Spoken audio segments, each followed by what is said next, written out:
So, welcome to the next session of this.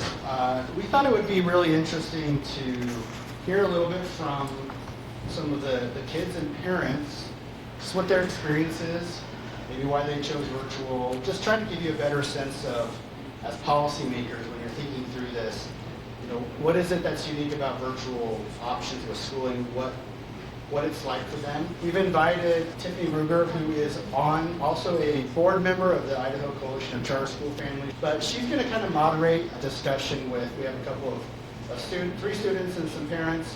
So with that, I'm going to turn over to Tiffany and let you take it away. Thank you guys very much for coming. It's a pretty big thing for you to be on. Have any of you ever been on a panel before? Have any of you ever been a moderator before? Oh my gosh, me either. So we really would like your questions. These students, how long have you guys, actually I'm gonna have you introduce yourselves and then we'll have you guys ask questions. So we're gonna have the parents introduce yourself first, tell us your name, what school your student is enrolled in, and why you guys made this choice to be with virtual school. My name is Tina Talbot, and I'm a student in Idaho Virtual Academy.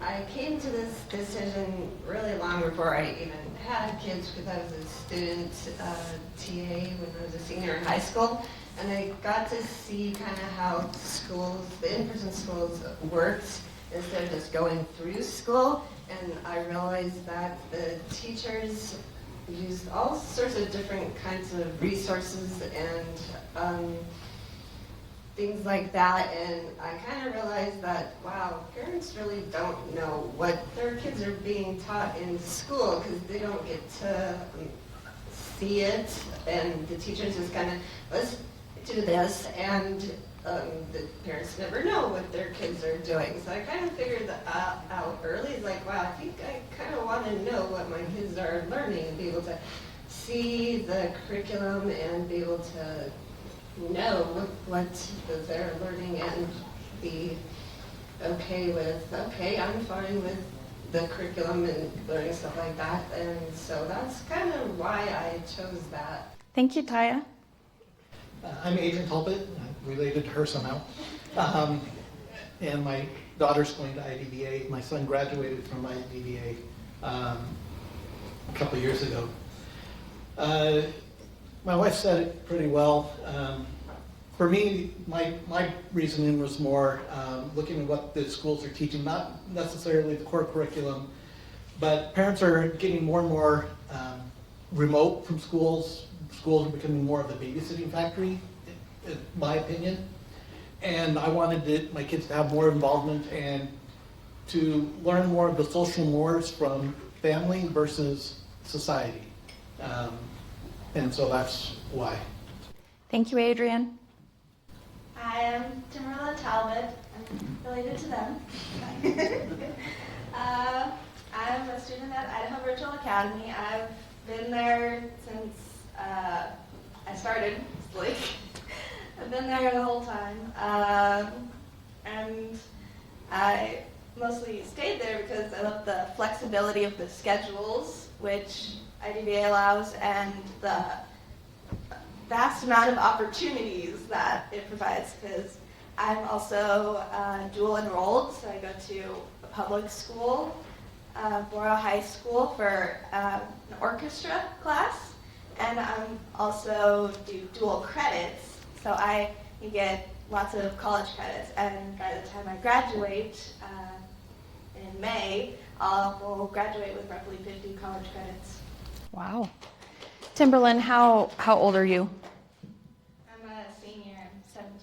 Thank you. Hi guys, my name is Zainab Al-Harbia. I'm enrolled in Idaho Virtual Academy.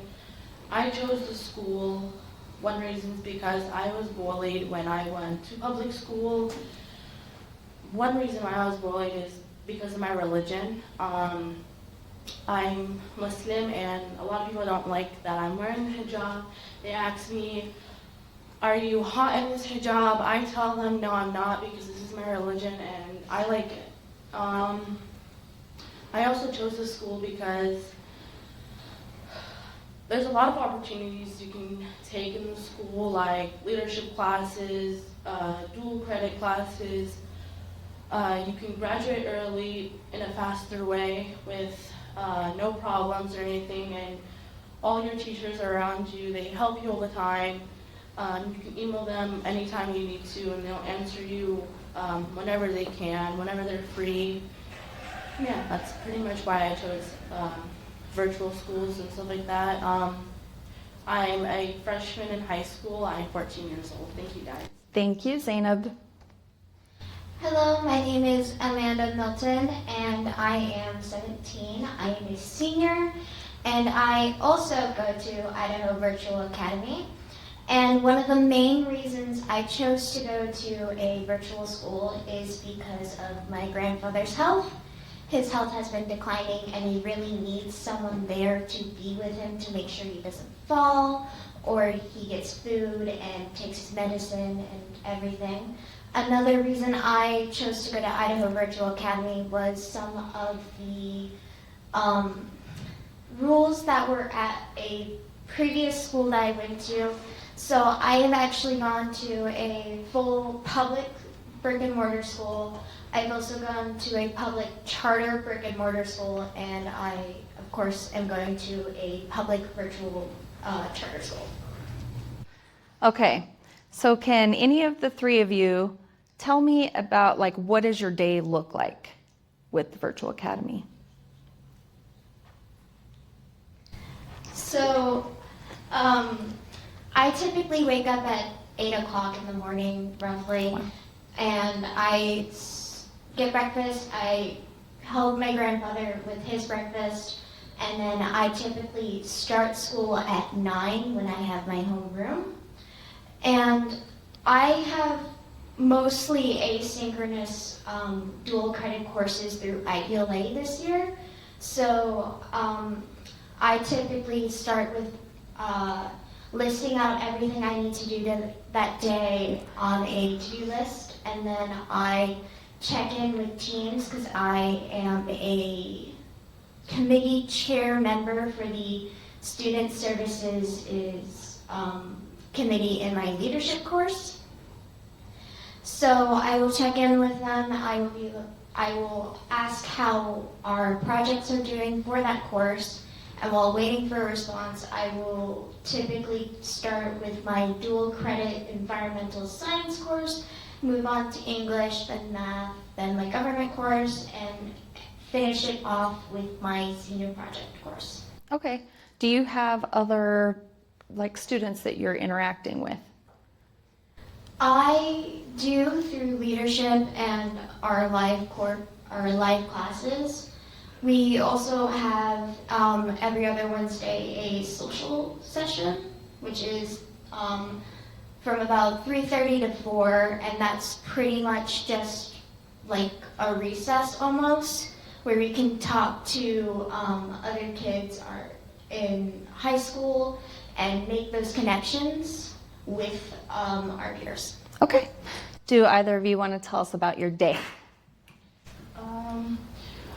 I'm on the flex pathway, so I can wake up anytime, but I will wake up around 10:30, maybe 12 o'clock. It really doesn't matter. I do when I wake up, I'll make breakfast for myself and then my sister. And then after that, I'll do my to-do list for school.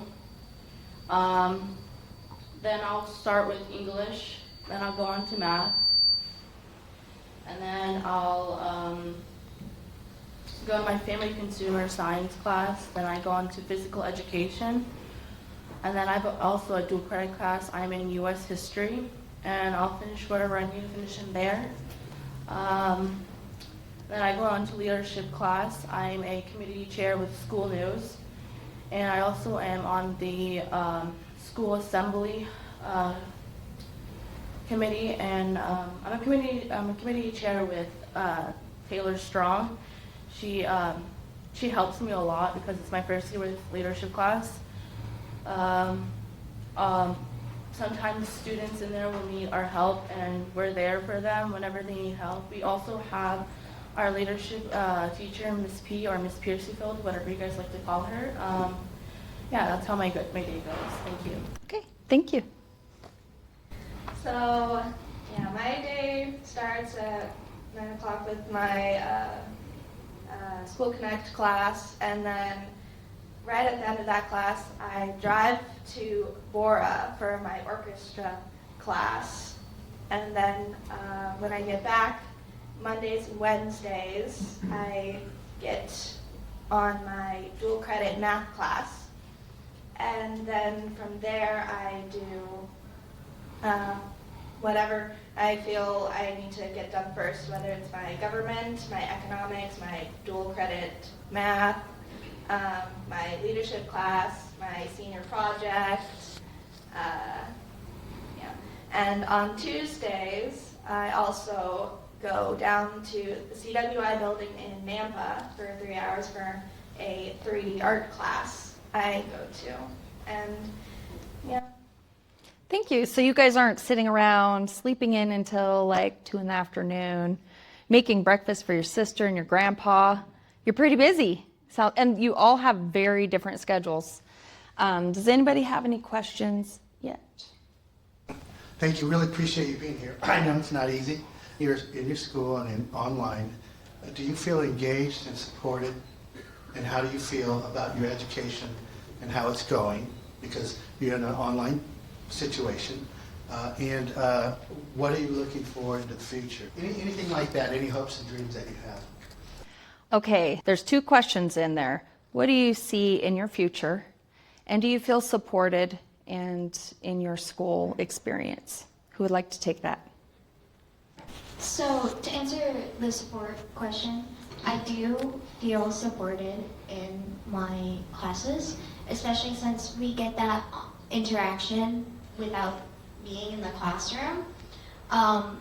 Like some people said previously, through live classes, we still have teacher-student interaction, and we can ask our questions, and we can give that social aspect of it, which is really nice. And then if we have any questions outside of that, for like our asynchronous courses, we can just email our teachers, we can set something up, even ask, hey, can we meet one-on-one and talk about this project or talk about this assignment. And we have amazing counselors too. My counselor, since I am in the lower half of the alphabet, my last name, I have Mrs. Poxletner. She's amazing. She has helped me on so many different things, questions about classes, FAFSA, letters to get my driving permit or my driver's license or my ID even. It's been really amazing. As for what I see in the future, I've actually been accepted to multiple different Idaho colleges, and I would like to go to Lewis and Clark State College and study major in art and minor in theater. First thing about my career and stuff like that, I'm not going to any colleges here in state or anywhere in the United States. I'm actually moving back to Iraq, where my country is. I might go to an English school in Baghdad, or I might go to a school in Iran. If you guys know the school, it's like in cities and stuff like that. I feel super supported from my family for this career and stuff like that. I'm actually going to be a civil engineer, so I feel super supported from my brothers, my sisters, my mom and my dad. I feel really excited for this career. One reason why I'm excited is I'm also going to be graduating early. My counselor is Ms. Adams. She's been helping a lot with this career. She tells me what classes I can take to earn all my credits so I can graduate early. So Timberland, do you have anything? So I do feel supported in my online school because, you can access your teachers through the online classes anytime, and you can email them anytime in the the school day. And they're just very helpful and willing to work with the students and their schedules. And for the future, I've been working with Mrs. Meekum, because she's the college and career teacher, and yeah, she's helping me get scholarships and stuff. And through the dual credit program, which IDVA has, I've been able to get ahead in my schoolwork so I can transfer my credits to BSU and get into the graphic design career. I officially have goosebumps. Thank you, guys. That's wonderful.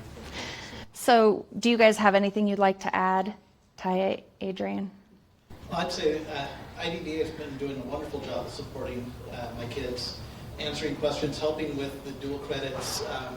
My son spent a few years at Mora High School part-time and did not get nearly the support in the brick and mortar that we get in the IDVA. It's been great.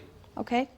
What about just socialization in general? Because I know there's some concern with, that our younger generation is just doing all this online stuff and they're not doing that interaction person-to-person type thing. So what are your thoughts on that? Do you participate in other things? And then I was curious with yours, because you're doing all these leadership, auxiliary leadership and different leadership. So how does that work and how do you feel about that? There are several social opportunities. As we said, we have a social session on Wednesdays that students can participate in and do like a craft or just interact with each other. We also have a K-12 zone, which is provided by Stride, which students can enter and interact with. Like there's one for specific schools like middle school and high school, which kids in high school and middle school can go to and interact with kids in their own age. There's also a national K-12 zone, which students in all approved K-12 schools can get to and interact with other kids in schools. And there are also events that Idaho Virtual Academy provides, which are in districts like Treasure Valley, Nampa, all that, which students can go to and interact with students there, or bring friends and have fun there. Okay, Zainab, I'm going to break up this question. For you, it's socialization. So what is the difference that you've seen between going to the virtual academy versus the brick and mortar as far as your socialization? Like, what does that look like now versus then? Here, when I'm in a virtual charter school, I feel more supported. Most of our teachers don't have, they're not racist. They're really nice to me. I don't know any other Arabs in my school or anything, but I know for sure that I feel more supported in the school. Whether when I went to Ustick Elementary, if you guys know that school, I had a teacher when I was in 5th grade. She was really mean. She never made me feel super supported.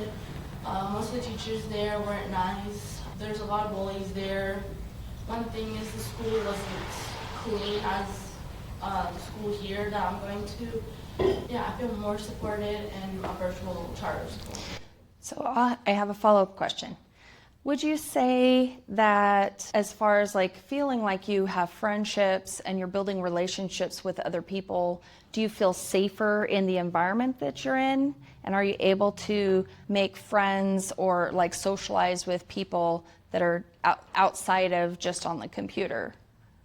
I have a lot of friends. My dad was in the military with a lot of his friends, and I grew up with all of my dad's friends' kids, and I have a really great group of friends that I like to hang out with. When it comes to virtual charter school, I have a lot of virtual friends that I communicate with through leadership class.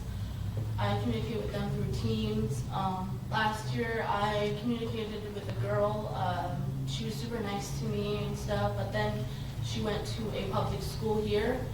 I don't communicate with her anymore, but it was really nice to be able to talk with her and, feel like I'm supported, Thank you, Zainab. Okay, Amanda, the question for you is in leadership, probably the same question for socializing as well. Like you did mention that you have a lot of leadership opportunities at your school. Yes, we do. One example is we have monthly assemblies. We actually have one on November 13th. It's every Thursday. And we as leadership students, specifically the members that are a part of Spiritivities and assemblies, we actually have opportunities to present in these assemblies. So like this time, I believe I am presenting at this upcoming assembly the fall challenge that we have, which we try to have monthly challenges to kind of push people outside of their boundaries. But is like, go say compliments to like 5 people outside. Go say thank you to a stranger. Thank someone, thank a loved one, or stuff like that to really get people involved in their communities. We also have opportunities to really lead our classes, especially in the student services meetings or committees. Every Thursday that is not an assembly, we have promoted to a dedicated theme of the month. So like November's theme is obviously giving thanks. And as we go through, we are going to put these little mini lessons. This Thursday's lesson is Everyday Heroes, to not only promote Veterans Day that is coming up, but also show people that even the smallest things are able to be the biggest impact. Saying hello to someone on the street might make their day. So student services and really leadership students as a whole are encouraged to present these lessons for their classmates. Thank you.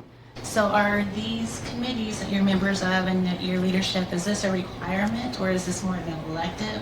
And how do you see that helping with your education, being on these committees and being in leadership? How do you see that enhancing your education?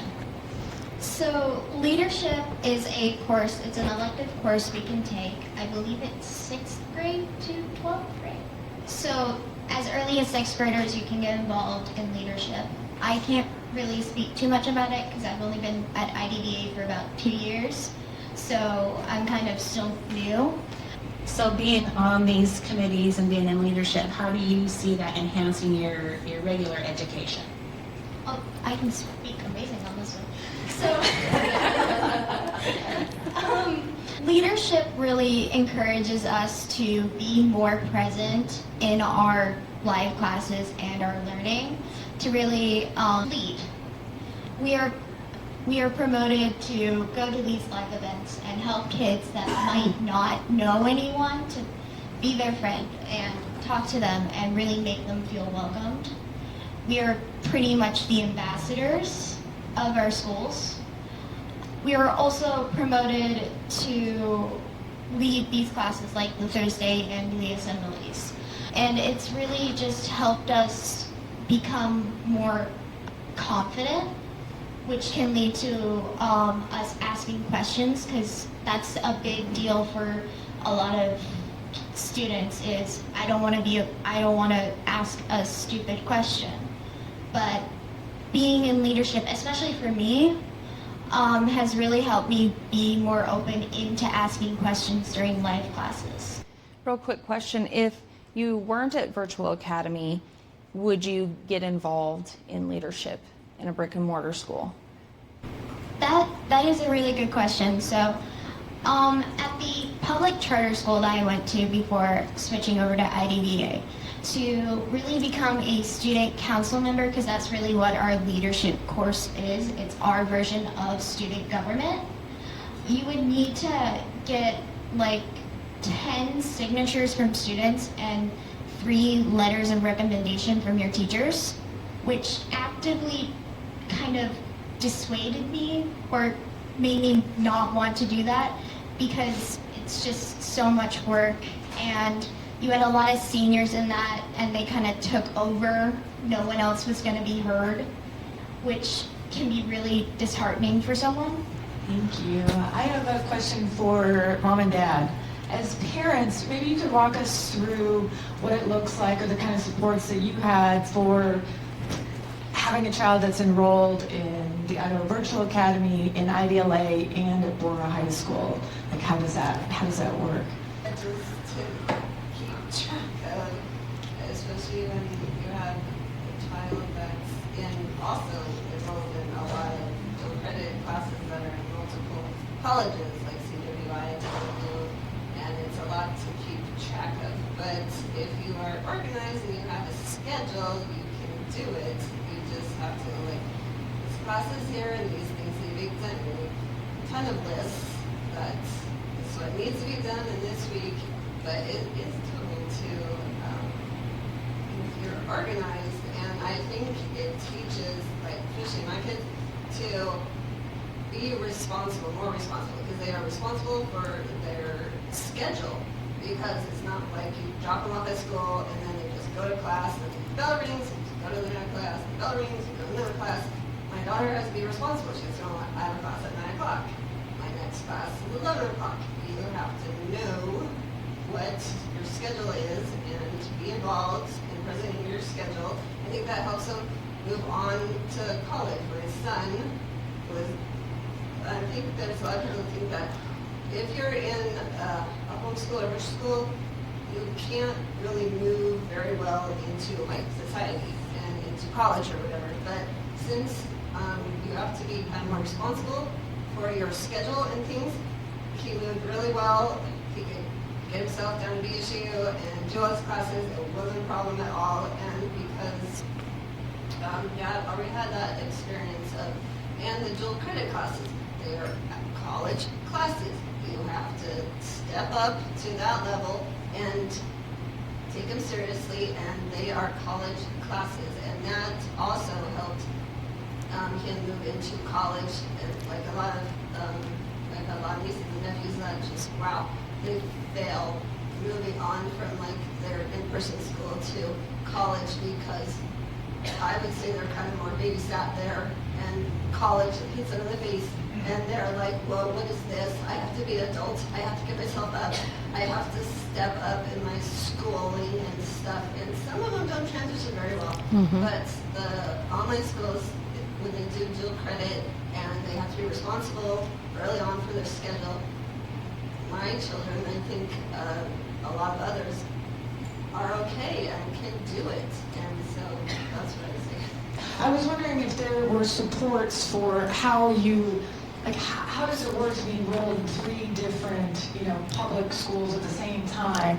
Like, is there support at the Idaho Virtual Academy, or is that something that you have to take on yourself as parents?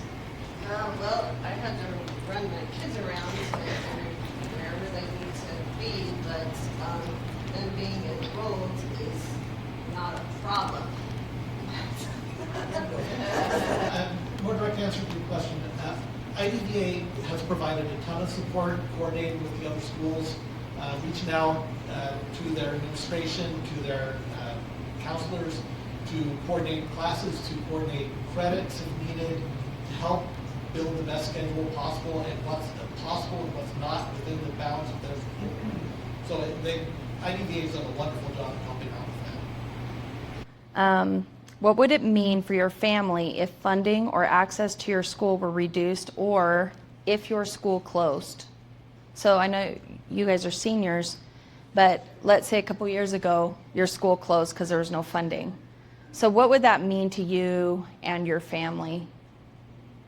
So for me and my family, I would have to go back to a public school. I would not be able to get back into the public charter school I was going to.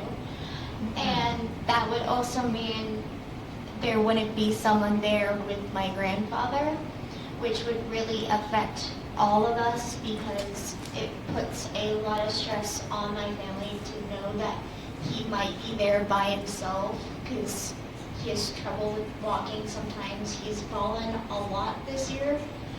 And it would mean there would be no one there to get him his meals, get him his medicine, help take the dog out, or do anything that really he needs. So it would just put a lot of stress on my family specifically. Okay, Zainab?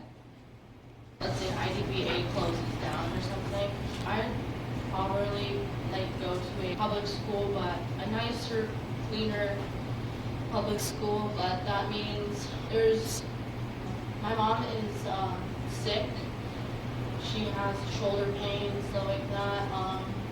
I have a nephew. He is 2 years old, and she needs help taking him a shower, feeding him food, or changing his diaper and stuff like that. So it would be hard if I went to a school and there would be nobody around for my mom, because both of my sisters are in college. His mom, my sister, she's in college. My other sister's in college. They do go to work and stuff like that. So it'd be really hard if like the IDBA would close down. I would have no other school to go to because I feel more supported in IDBA than other schools that I've been to. Timberland?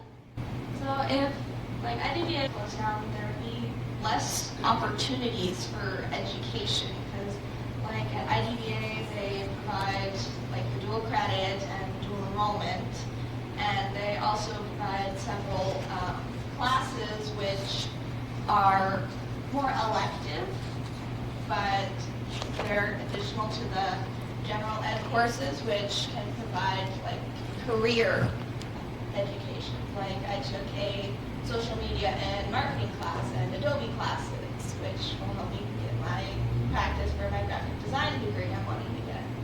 So before we close this session, what thing do you want the legislators in this room to know? Like the people who make the laws that allow you to have this school or not, what's the one last takeaway that you would like them to know?